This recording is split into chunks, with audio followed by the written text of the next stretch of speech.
hoje um mês que por você fui desprezado. Gostaria de saber como é que tem passado.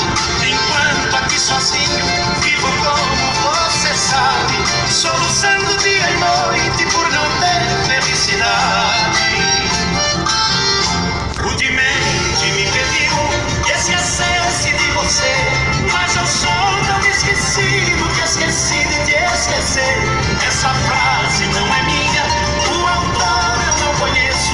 Copiei para dizer que esqueci de te esquecer, mas de te amar eu não esqueço.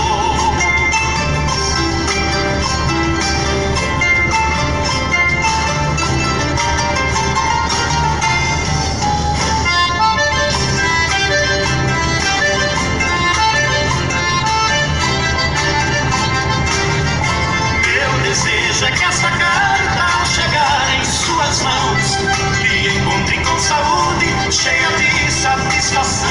Será grande o meu prazer ao saber que estás feliz, mesmo sendo desprezado, seu bem eu sempre quis.